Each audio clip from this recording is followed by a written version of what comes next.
Sahabat Shalom, Bapak Yahweh memberkati Bapak Ibu saudara sekalian. Haleluya. Pagi ini saudara-saudara saya akan menyampaikan satu materi yang saya beri tema Your tongue has power, use it wisely. Yang artinya lidahmu memiliki kekuatan, gunakanlah dengan bijaksana. Bapak Ibu Saudara yang terkasih, selama beberapa waktu ini saya sering sekali mendengar candaan dari orang-orang yang mengutip video-video pendek, baik itu TikTok maupun snack video, yang makin lama bikin saya tidak sejahtera. Kira-kira saudara tahu apa? Wes angel. Pernah dengar seperti itu? Ya. Mungkin yang di Malaysia nggak tahu ya. Ini artinya susah. Bapak Ibu Saudara yang terkasih, ini racun maut yang merusak alam supranatural kita. Hati-hati saudara menggunakan kalimat ini. Bahkan sampai kaos saja dicetak. Berarti kalimat ini sudah viral, saudara-saudara. Dan kalau saudara membiarkan kalimat ini masuk di alam bawah sadar saudara, mustahil saudara bisa mendapatkan mujizat. Angel. Mujizatnya angel. Jangan salahkan Tuhan, saudara. Saya mengucapkan ini karena saya merasa tidak sejahtera jikalau orang-orang yang ada di sekitar kita ngomong angel. Apanya yang angel? Bagi Bapak Yahweh tidak ada angel. Ya, haleluya. Ini racun maut loh, tidak main-main, saudara-saudara. Makanya saya berpikir saya harus bikin materi yang seperti ini, agar umat-umat Bapak Yahweh, baik di Kehilat Aleph Tau maupun saudara-saudara yang mengikuti streaming, stop berbicara seperti itu. Saya dasari dari ayat firman Tuhan. Mari kita buka di dalam kitab Bereshit pasal 1 ayat 1 sampai ayat yang ketiga. Bereshit atau Kejadian 1 ayat 1 sampai 3 demikian bunyinya. Pada awalnya Elohim menciptakan langit dan bumi menjadi tak berbentuk, dan hampa dan kegelapan ada di atas permukaan samudera raya, dan roh Elohim ada mengeram di atas permukaan air. Lalu Elohim berfirman, biarlah ada terang, maka terang pun ada. Ayo kita flashback sedikit Bapak Ibu. Pada waktu Bapak Yahweh menciptakan langit dan bumi. Langit dan bumi itu pada waktu diciptakan oleh Tuhan, jadi atau tidak? Jadi. Namun demikian, kalau saudara membaca di dalam ayat yang kedua dikatakan, dan bumi menjadi tak berbentuk. Saya bisa mengatakan bahwa Bapak Yahweh itu adalah Tuhan yang sempurna. Kalau dia menciptakan sesuatu pasti sempurna. Tapi di ayat 2 dikatakan dan bumi menjadi tak berbentuk. Kata menjadi ini ada apa ini di balik ini? Saya bisa mengatakan bahwa bumi ciptaan Bapak Yahweh yang begitu sempurna menjadi tak berbentuk karena ada Lucifer yang dibuang ke dalam bumi ini. Sehingga sesuai dengan sifatnya yang merusak, maka bumi akhirnya tidak berbentuk. Dan hampa dan kegelapan ada di atas permukaan samudera raya. Perhatikan kata kegelapan ada di atas permukaan samudera raya. Kondisi bumi yang sudah diciptakan tapi kondisinya dalam kegelapan dan kacau balau. Kalau saudara menghadapi sebuah problem, menghadapi sebuah tantangan, ketika terjadi sesuatu yang nampaknya mustahil untuk kita bisa keluar dari kegelapan hidup kita, apa jawaban kita? Apa yang akan kita ucapkan? Angel wis angel. Apakah begitu? Tidak, saudara. Perhatikan apa yang Bapak Yahweh katakan. Ketika melihat kondisi seperti ini, Bapak Yahweh berbicara terbalik dari situasi yang ada. Tadi kan gelap, ya kan? Begitu gelap, lawan kata dari gelap apa? Terang. Maka Bapak Yahweh katakan, jadilah terang. Terangnya jadi, saudara. Dari mana sumber mujizat ini muncul? Yaitu karena adanya roh Tuhan yang mengerami bumi. Jadi dalam kegelapan seperti apapun, selama ada roh Tuhan, pengharapan selalu ada.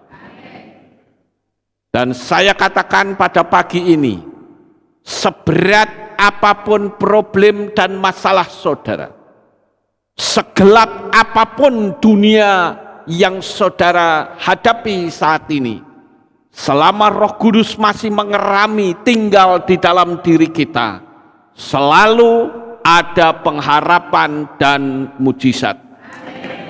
Haleluya. Sekarang coba kita akan lihat kepada kita masing-masing lebih dekat. Adakah kegelapan di dalam kehidupanmu? Bayar sekolah, tapi nggak ada duit, saudara-saudara. Bukankah itu suatu kegelapan? Kontrakan habis, tapi nggak ada uang. Bukankah itu suatu kegelapan? Sudah saatnya masuk dalam perkawinan, usia sudah terus naik, tetapi boro-boro bisa kawin, punya pacar saja tidak. Bukankah itu suatu kegelapan? Buka toko, tetapi sepi pembeli, satu aja tidak ada. Bukankah itu juga suatu kegelapan? Saudara berhadapan dengan masalah yang nampaknya tidak ada jalan keluar, jangan pernah takut.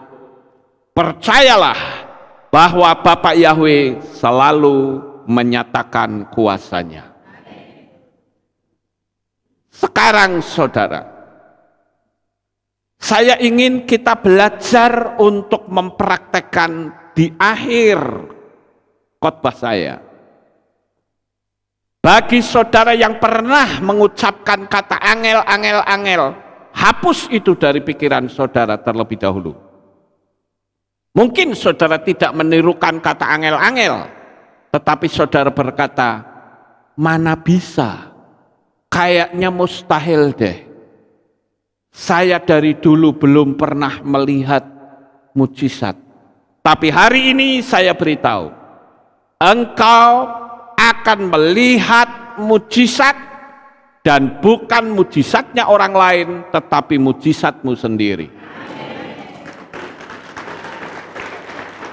Jadi kegelapan seperti apapun, Tuhan punya hukum sistemik, dan hukum sistemik ini bekerja di seluruh penjuru dunia.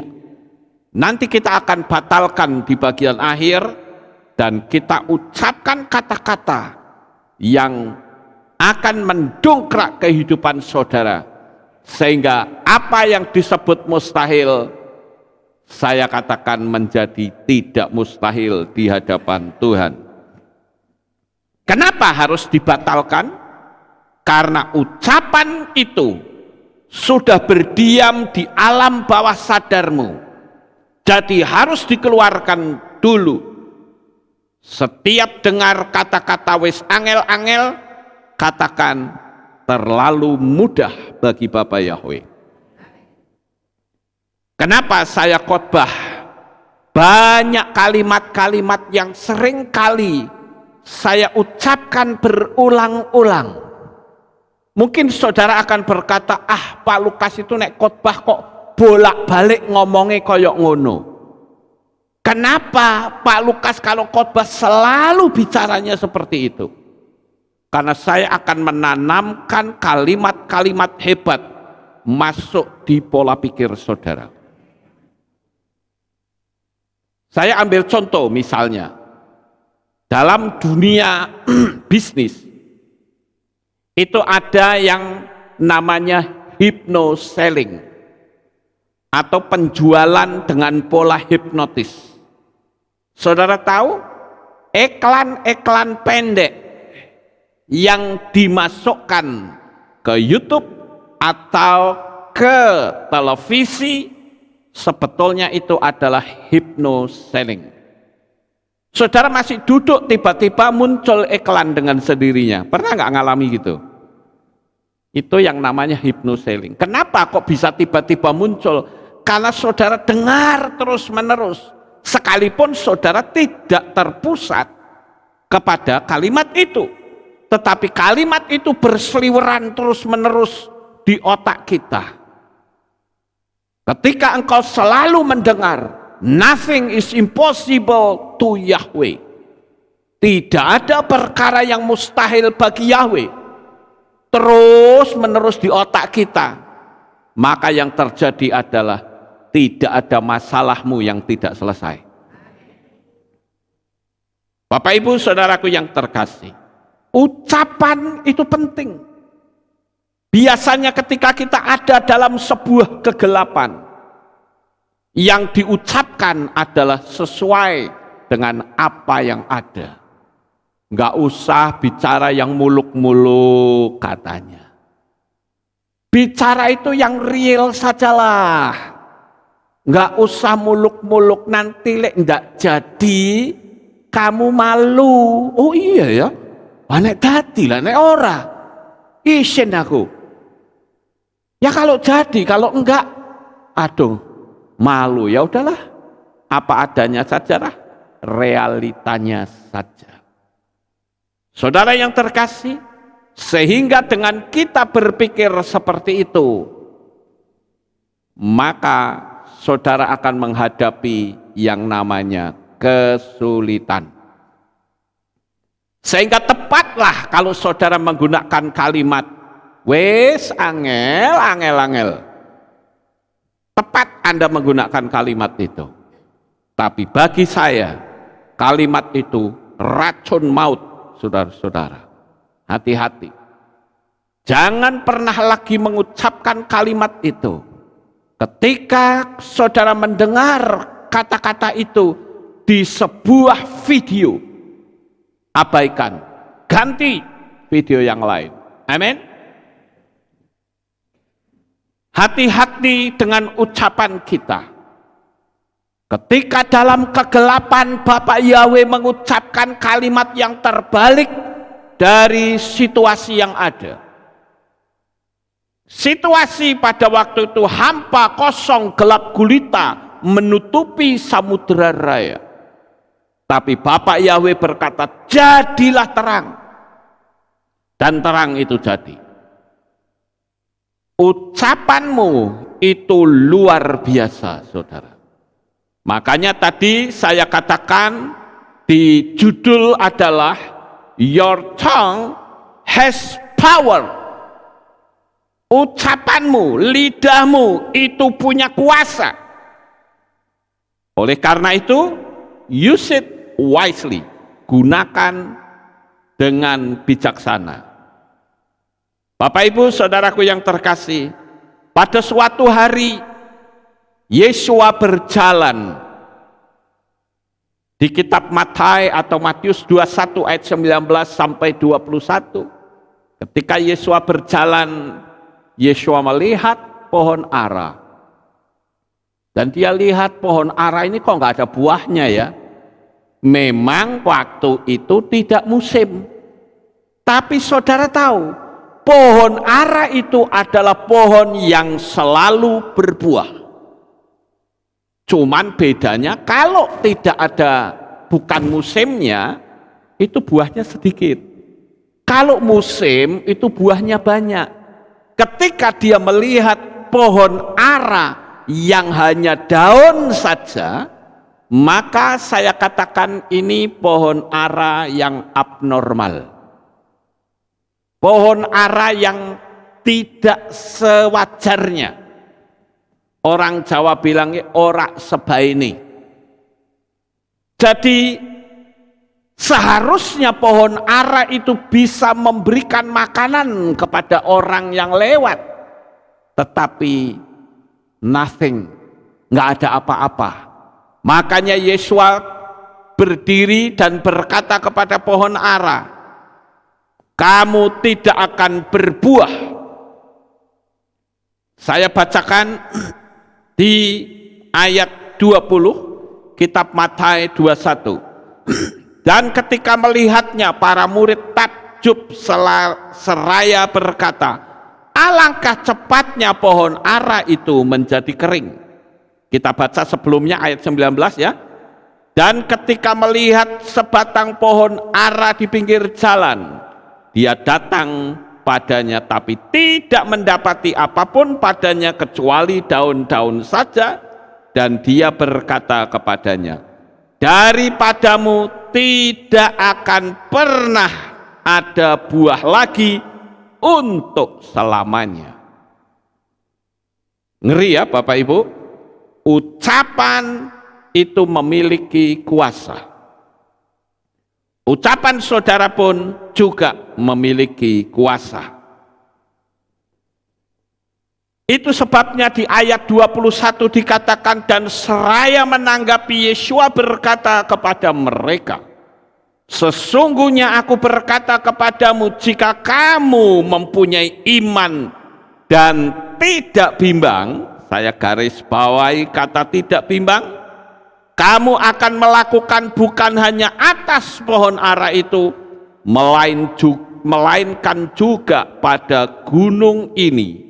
Apabila kamu berkata, terangkatlah dan tercampaklah ke dalam laut, maka hal itu akan terjadi.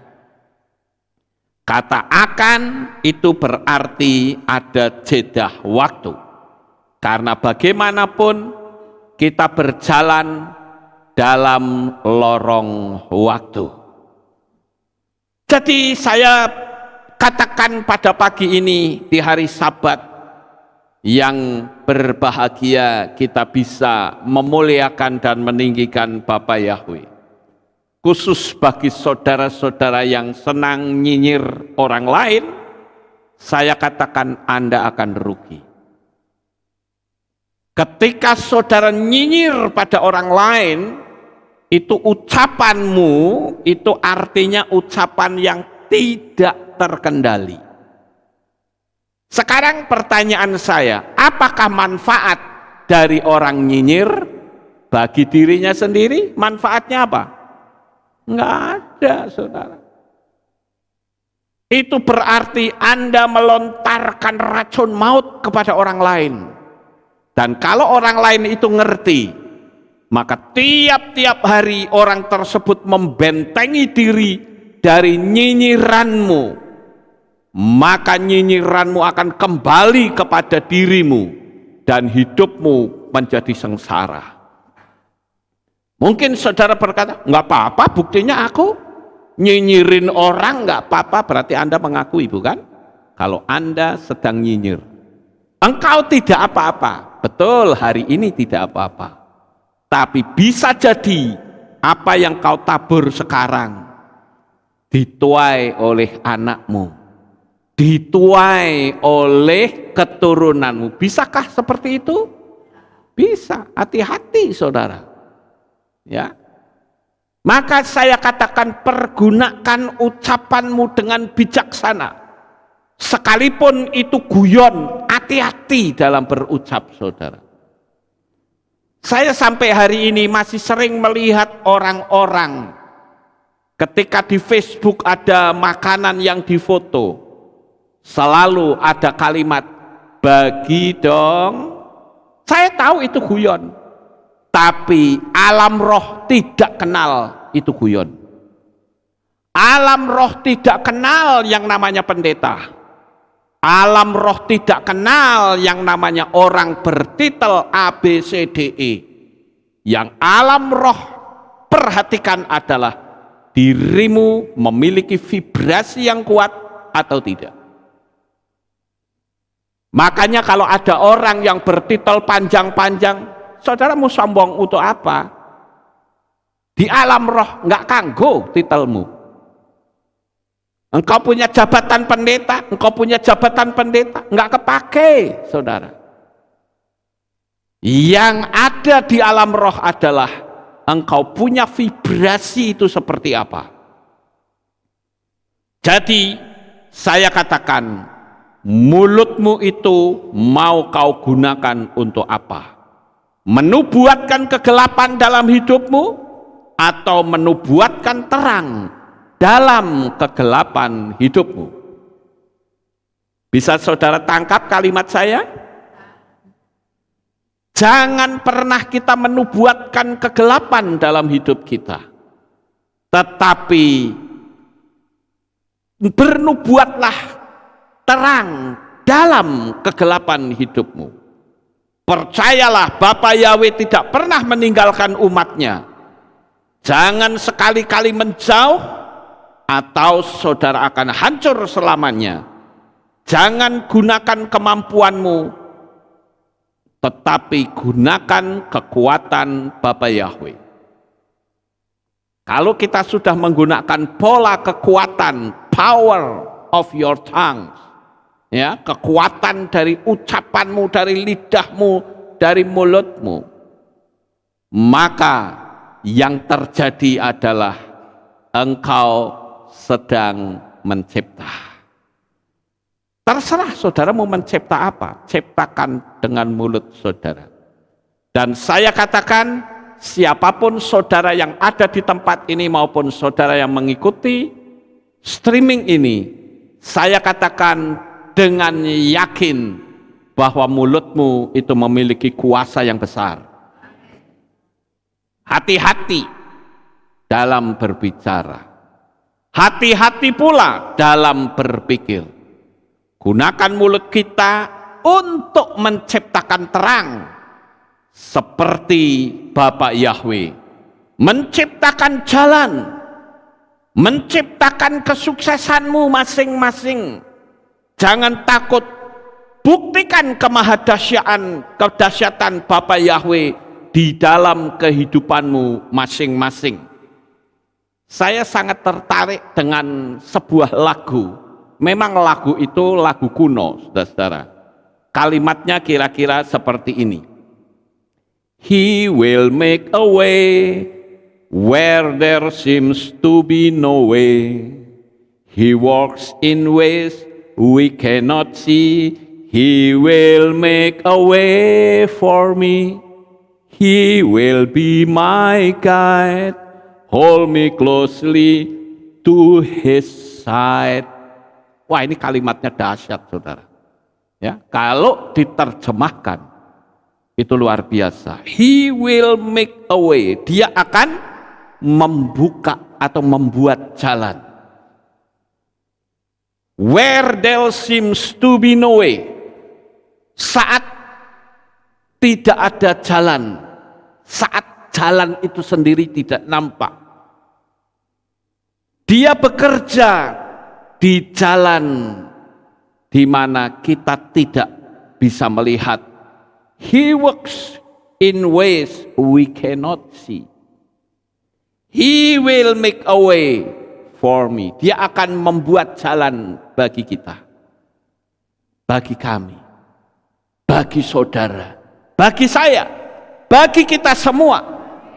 Yakinlah, di tengah-tengah kegelapan seperti apapun, Bapak Yahweh membuka jalan untuk saudara. Bahkan di kalimat berikutnya dikatakan, He will be my guide. Ya, Dia akan menjadi pemandu kita, menuntun kita, membimbing kita dalam perjalanan hidup yang penuh kegelapan. Tidak usah takut selama saudara berpegang kepada tangan Bapa Yahweh, percayalah kegelapan itu tidak ada. Hold me closely to his side. Peluk aku erat di sisinya. With love and strength for each new day. Dengan kasih dan kuasa setiap hari baru. He will make a way. He will make a way. Dia buat jalan. Dia buat jalan. Itu adalah kalimat dari lagu yang sangat indah. Saya katakan ini sistemiknya Bapak Yahweh, saudara pasti harus tahu ya. Iman tanpa perbuatan pada hakikatnya adalah mati. Amin. Kitab suci ngomong begitu loh. Artinya apa saudara? Artinya jikalau saudara sudah bertindak, percayalah alam semesta itu cerdas dan tunduk pada ucapan kita. Contohnya begini, sistemik itu bekerja secara otomatis. Misalnya, sperma dan ovum kalau menyatu mesti jadi manusia. Betul atau salah? Betul ya.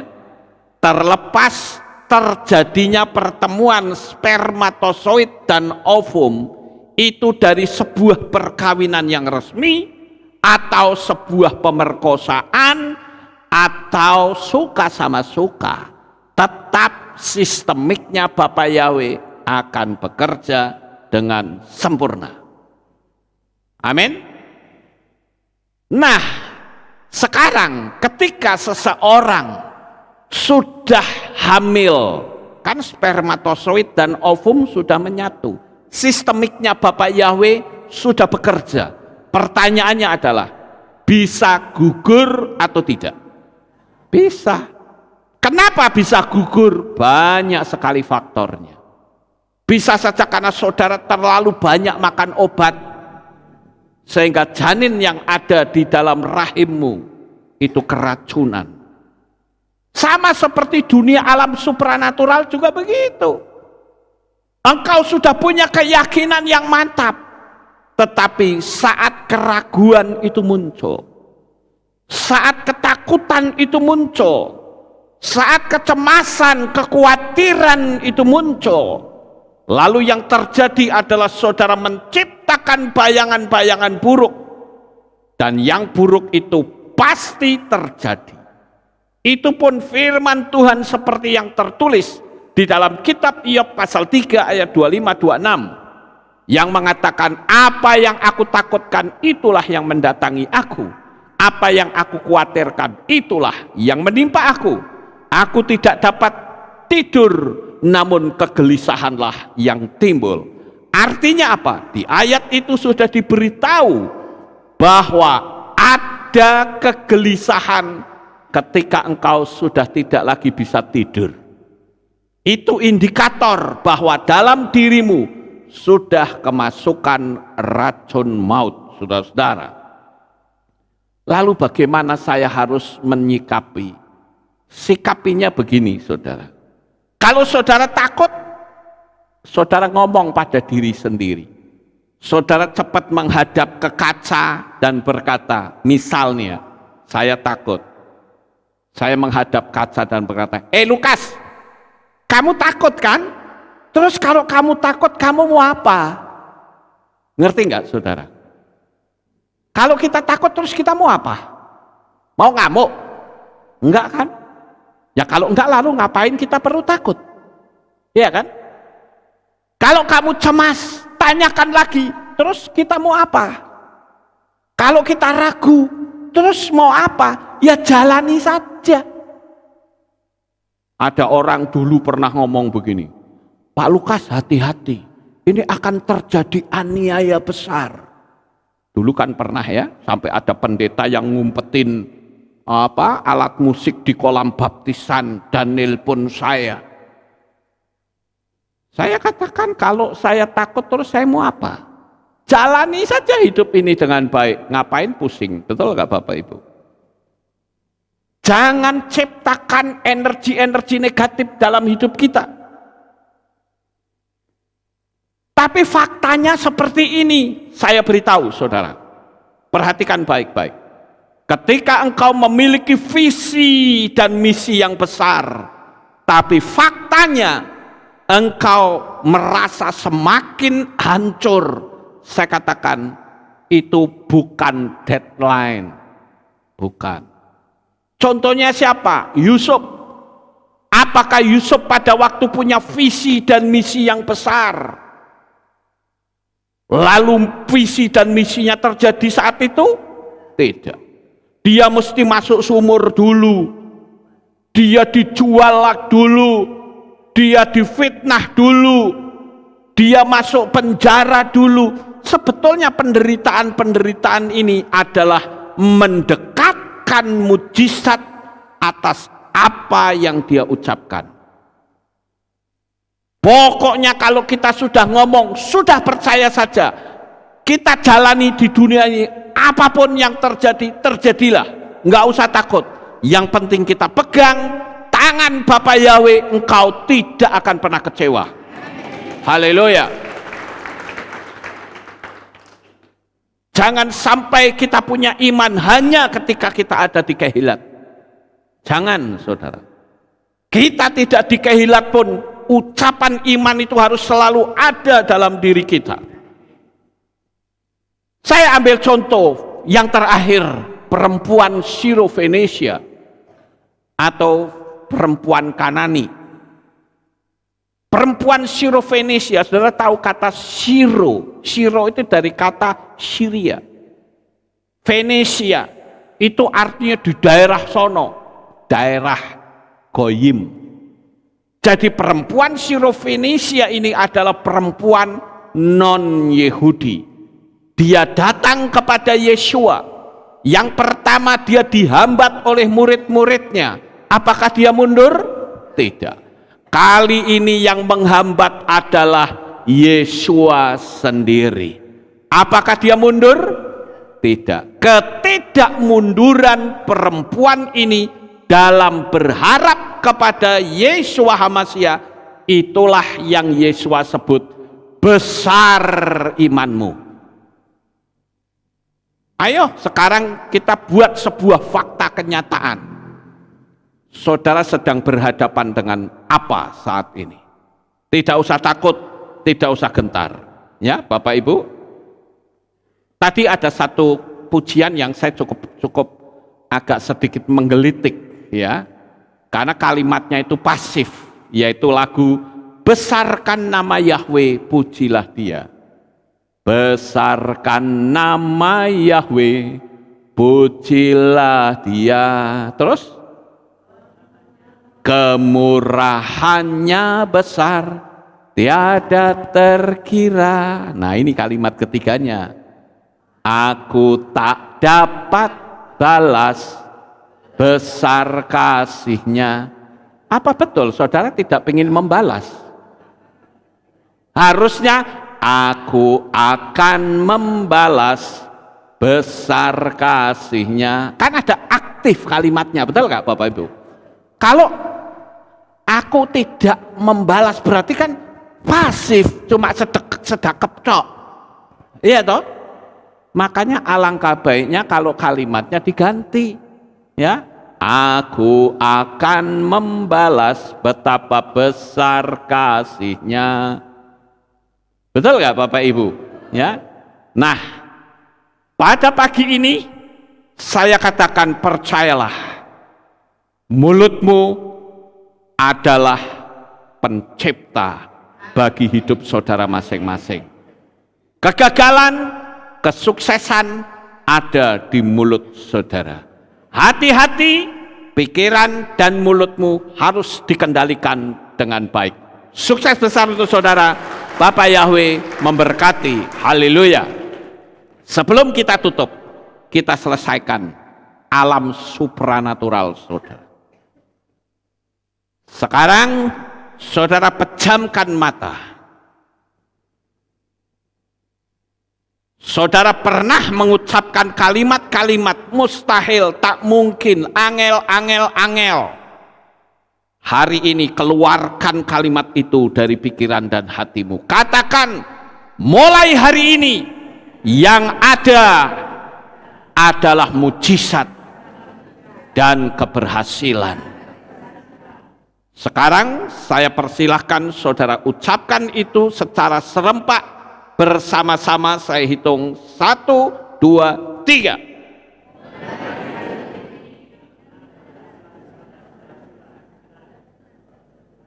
Mulai hari ini saya percaya mujizat selalu terjadi dalam hidup saya. Saya keluarkan kalimat racun yang ada dalam pikiran saya. Ucapkan kalimat itu dan katakan, keluar kamu dalam nama Adonai Yeshua HaMashiach. Haleluya. Sekarang Bapak Ibu yang terkasih, pegang kata-kata saya. Dalam kegelapan seperti apapun, Yeshua, Bapak Yahweh, kita semua harus mengucapkan kalimat yang mencipta. Percayalah, kalimat mencipta itu pasti terjadi dalam hidup saudara. Ayo kita bersama-sama berdoa. Saudara ucapkan kalimat-kalimat mencipta, terserah saudara punya kalimat apa. Silahkan saudara katakan dengan bersuara. Ingat, pada waktu Bapak Yahweh menciptakan terang, dia tidak bicara dalam hati, tapi dia katakan, jadilah terang. Maka terang itu jadi. Sekarang saya akan berdoa untuk saudara. Silahkan saudara ucapkan kalimat-kalimat mencipta dengan lantang dan percaya. Kita mulai. Bapak Yahweh, pada pagi ini saya berdoa untuk anak-anak-Mu. Lihat kalimat-kalimat yang mereka ucapkan pada pagi ini, Bapak. Dengarkanlah mereka. Tidak ada lagi kemustahilan di dalam hidup mereka. Karena hari ini apapun yang mereka ucapkan pasti terjadi. Terima kasih Bapak Yahweh. Dengar kalimat mereka. Dan mereka sekarang sedang mencipta dan terus mencipta. Jadilah seperti apa yang mereka ucapkan. Terima kasih Bapak Yahweh. Meteraikanlah firman ini di dalam hati kami semuanya. Terpujilah Engkau di dalam nama Adonai Yeshua HaMashiach. Kami sudah berdoa, semua yang percaya berkata amin. Haleluya. Kita akan dengar pengumuman. Oh, tidak ada? Kita akan akhiri kebaktian kita. Saya mengundang jemaat Tuhan kita bangkit berdiri, kita tutup dalam doa. Terima kasih Bapak Yahweh, selesai sudah ibadah kami dari awal pertengahan sampai pada akhirnya. Sebentar lagi anak-anak-Mu akan pulang ke rumah mereka masing-masing. Jaga lindungi peliharakan mereka sampai di rumah dengan selamat. Pertemukan kembali pada jam-jam ibadah mendatang di dalam ikatan tali kasih-Mu. Terima kasih ya Tuhan, inilah doa syukur yang kami naikkan di dalam nama Adonai Yeshua HaMashiach. Kami berdoa. Mari kita angkat tangan kita dan kita akan menerima birkat Kohanim. Haleluya. Yefare keka Yahweh wa yismereka.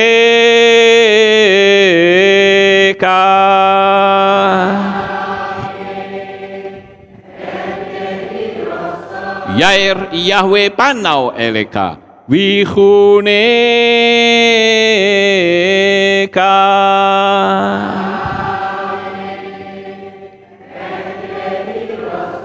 Yesa Yahweh panau eleka wa yashem leka shalom.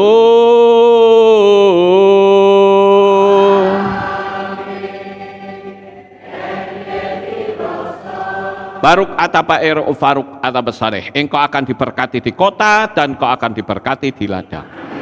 Baruk peripitne kau friatmat kau frifahemte kasyekar alapeka wa esterosoneka. Diberkatilah buah kandunganmu, diberkati hasil bumimu, diberkati hasil ternakmu, anak-anak lembumu dan anak-anak dombamu. Baruk tanah kau misyarteka, diberkatilah bakulmu dan tempat adonanmu. Baruk ata baboy kau faruk ata beseteka, dan kau akan diberkati pada waktu engkau masuk, dan engkau akan diberkati pada waktu engkau keluar. Baruk ata Yahweh Elohenu melek haolam, besem Yeshua Hamasya ruah hakodes kile olam faed. Kami sudah berdoa dan mengucap syukur. Haleluya.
Sahabat Shalom, Bapak Ibu, Bapak Yahweh memberkati. Amin.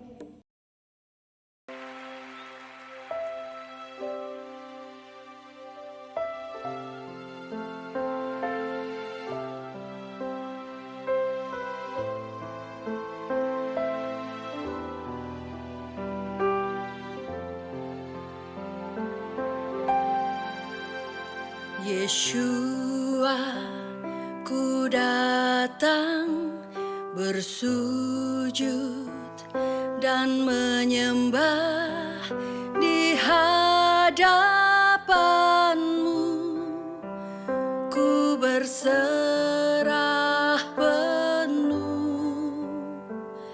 Yeshua, ku puji segala perbuatan-Mu yang ajaib bagiku, bagi hidupku.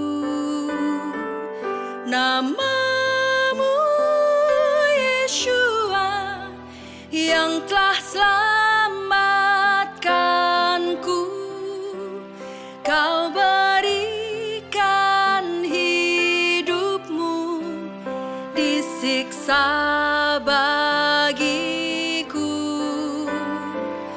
Nama-Mu Yeshua yang ubah hidupku, cara hidup lamaku menjadi baru.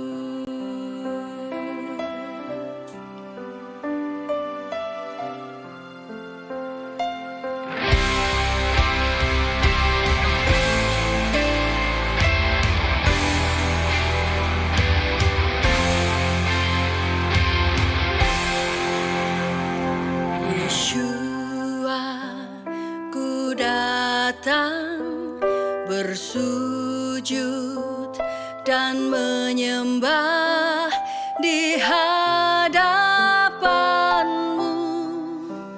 Ku berserah penuh, Yeshua, ku puji segala perbuatan-Mu yang ajaib bagiku, bagi hidupku.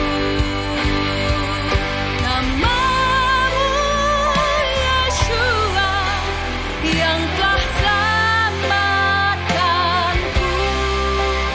Kau berikan hidupmu disiksa bagiku. Nama-Mu Yeshua yang ubah hidupku. Cara hidup lamaku menjadi baru. Nama-Mu Yeshua yang telah selamatkanku. Telah mati hidup lamaku, ku lahir baru.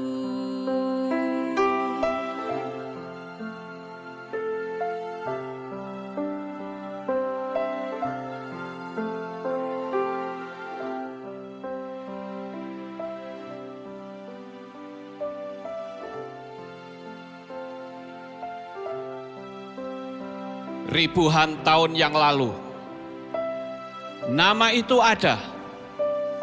Sebelum dunia dijadikan, nama itu sudah ada. Namun, nama itu seolah tenggelam. Namun dia tidak pernah tenggelam. Ehyeh, Asher Ehyeh. Aku ada yang aku ada. Dia ada untuk memberikan keselamatan. Dia ada untuk membawa kita kehidupan. Dia ada dari kekal sampai kekal. Dia Elohim Abraham, Yitzhak, dan Yakov. Dia Elohim Israel. Dia juga Elohim atas Indonesia. Dia Elohim yang memulihkan Israel. Dia Elohim yang memulihkan Indonesia. Diberkatilah Israel. Diberkatilah Indonesia. Di dalam kitab Yesaya pasal 43 ayat yang ke-11. Di dalam bahasa Ibrani dikatakan, Anoki, Anoki, Yahweh, wa'ain mibal adai Mosia. Akulah Yahweh, dan tidak ada juru selamat selain aku. Namanya adalah jaminan keselamatan.